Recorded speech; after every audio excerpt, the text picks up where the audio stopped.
1980 के दौर में भारतीय सरकार में तब काफी ज्यादा खलबली मच गई जब एक भारतीय रिसर्च एंड एनालिसिस विंग के एजेंट मतलब कि एक रॉ एजेंट केवी उन्नी कृष्णन को एक सीआईए महिला एजेंट ने मतलब कि अमेरिका की एक खुफिया महिला एजेंट ने अपनी हनी ट्रैप के जाल में फंसाकर उनसे काफी सारी सेंसिटिव जानकारियां निकाल ली थी।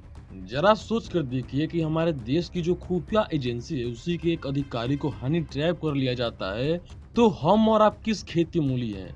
अभी हाल ही में एक घटना हुई है कि हमारे फॉरेन मिनिस्ट्री के एक ड्राइवर को गिरफ्तार किया गया है। कारण वो पाकिस्तान के लिए जासूसी का काम कर रहा था। जब उसे डीप में तहकीकात की गई तो पता चला कि उसे एक पाकिस्तान की महिला ने हनी ट्रैप किया था। वो एक पाकिस्तान की खुफिया एजेंट थी जिसने इस ड्राइवर को हनी ट्रैप में फंसाकर जानकारियां निकलवा रही थी। अभी हाल ही में एक और घटना हुई है सितंबर 7 2022 को कि एक young army man Pradeep Kumar को हनी ट्रैप कर लिया गया था।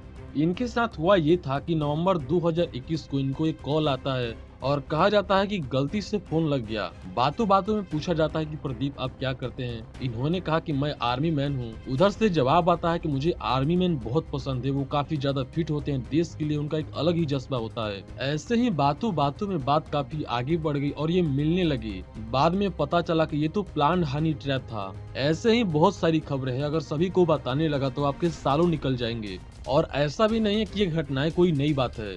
इनकी शुरुआत वर्ल्ड वार 1 के समय से हुई थी। हनी ट्रैप की शुरुआत की कहानी बड़ा इंटरेस्टिंग है। कैसे? वीडियो को पूरा देखना, पूरी जानकारी देंगे, सुनकर आप भी कहोगे अरे बाबा। और अगर वीडियो पसंद आई तो वीडियो को लाइक करे बिना मत जाना। ये कहानी है वर्ल्ड वार 1 की। एक महिला थी माता हारी। वैसे इनका असली नाम मार्गरीटा ग्रेटे हुडा लियोट था, पर ये माता हारी के नाम से ज्यादा जानी जाती थी। माता हारी एक डच एक्सोटिक डांसर थी। उस दौर में माता हारी के पास से कुछ ऐसे टेलीग्राम मिले थे जिनसे यह साबित होता था कि माता हारी जर्मन से पैसे लेती हैं। मैं यहाँ आज के टेलीग्राम की बात नहीं कर रहा हूँ, उस जमाने की टेलीग्राम की बात कर रहा हूँ जिससे आप इस फोटो में देख सकते हो। जिसके बाद फ्रांस ने इन्हें प्रथम विश्व युद्ध में दिए गए धोखों के कारण इन्हें गोलियों से भुनवा दिया था। आप जानकर शायद हैरान रह जाएंगे कि इस महिला ने वर्ल्ड वार 1 के दौरान कुछ ऐसी जानकारियां साझा की थी जिसके चलते 50,000 से भी ज्यादा लोग मारे गए। माता हारी अगस्त 1976 में नीदरलैंड में पैदा हुई थी। नीदरलैंड के एक शाही सेना के अधिकारी से इनका विवाह हुआ। दोनों में फिर झगड़े हुए, तलाक हुए और ये दोनों एक दूसरे से अलग हो गए।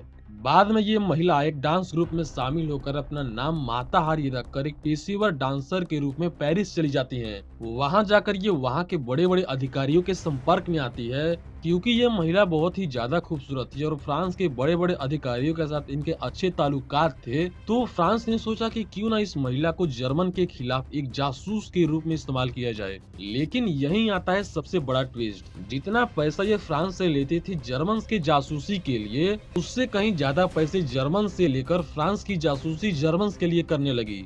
ये सिलसिला काफी लंबे समय तक चलता रहा। लेकिन 1917 स्पेन के राजधानी मैड्रिड से खबर आती है कि कोई एजेंट है H21 जो इधर की खबर उधर पहुंचा रहा है। जब ये जानकारी फ्रांस को मिली तो उन्हें गिरफ्तार किया गया 15 सितंबर 1917 को।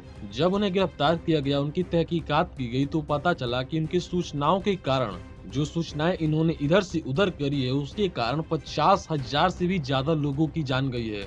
और दोस्त, ये कहानी कोई अकेली कहानी नहीं है। दुनिया के जितने भी बड़े खुफिया एजेंसी है वो महिलाओं को एज ए स्पाई यूज करते ही हैं। मगर आज के दौर में यह हनी ट्रैप कुछ ज्यादा ही उभर कर सामने आ रहा है। देखो दोस्त, हनी ट्रैप में होता ये है कि पहले वो आपसे चिकनी चुपड़ी बातें करते हैं, फिर वो आपसे आपकी कुछ निजी जानकारी या फिर आपकी कुछ ऐसी निजी फोटोग्राफ मांगते हैं जिनसे वो एक्सटॉर्शन के काम में, मतलब कि आपसे वसूली के काम में इस्तेमाल कर सके। क्योंकि ऐसे हनी ट्रैप के पीछे ज्यादातर सेक्स संबंधी कहानियां भी शामिल होती है, तो इसे सेक्सटॉर्शन के नाम से भी जाना जाता है। अभी वर्तमान समय में सेक्सटॉर्शन उन लोगों के लिए एक ऐसा हथियार बन गया है जो समाज में अपना एक अलग पहचान रखती है, जिनकी समाज में थोड़ी बहुत इज्जत हो, जो हमारी सरकार और सेना से जुड़ी जानकारियां रखते हैं। इसे कुछ ऐसे समझो कि मान लो मैं टीआरपी ज्ञान एक नेता हूं और मेरी कोई निजी फोटोग्राफ या फिर कोई वीडियो इंटरनेट पर लीक कर दी जाती है, तो उसका असर मेरे पर क्या होगा। तो जो लोग मुझे जानते हैं वो मेरी ऐसी वीडियो को देखेंगे तो उनके दिमाग में तो यही आएगा ना कि ये इंसान जो इतना बड़ा बनता था वो इतना नीच और कमीना निकला। मैंने समाज में जितनी भी प्रसिद्धि ख्याति बटोरी थी, जितना मैंने अपना नाम बनाया था, सारा का सारा एक ही पल में जीरो हो जाएगा। और ऐसा ना हो इसके लिए मैं क्या करूंगा। ऑफ कोर्स ऐसे समय में जो इंसान मेरी निजी फोटोग्राफ लीक कर रहा है उससे मैं बार्गेनिंग करने की कोशिश ही करूंगा। वो पैसे की डिमांड करेगा, मैं उसे दूंगा। वो मुझसे कोई गलत काम कराना चाहेगा और मुझे करना ही पड़ेगा अगर मुझे अपने इज्जत और नाम बचाना है तो। वो मेरी इस दुखती नस को पकड़कर मुझे पूरी तरह से कंट्रोल करने की कोशिश करेगा और इसी को कहते हैं सेक्सटॉर्शन। पर ये जो पूरा प्रक्रिया है, आपसे चिकनी चुपड़ी बातें करना, आपकी फोटो हासिल करना, बाद में आपको ब्लैकमेल करना, इस पूरे प्रक्रिया को कहते हैं हनी ट्रैप। मैंने जो ये उदाहरण दिया इसमें आप किसी को भी रख सकते हो। आप चाहो तो अपने स्टेट के सीएम को भी रख सकते हो। मान लो आपके स्टेट के सीएम ही हैं जो इस हनी ट्रैप में फंस चुके हैं।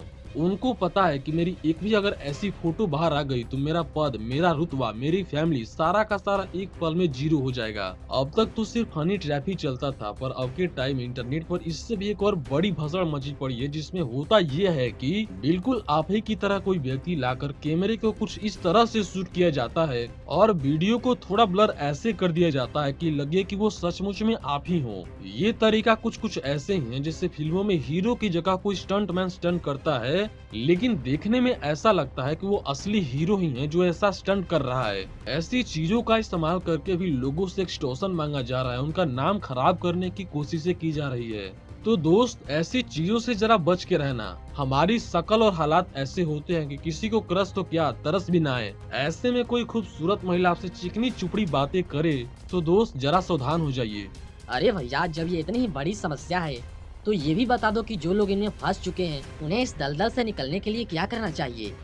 देखो दोस्त, ऐसे में लोगों को सबसे बड़ा डर होता है अपनों को अपने से दूर चले जाने का। ऐसे में आप हिम्मत के साथ साथ कानून का भी सहारा लीजिए। अपनी गलतियों को मानकर पुलिस से मदद लीजिए। दोस्त, लोग आपकी मदद करना चाहते हैं, आप सामने आओ तो सही।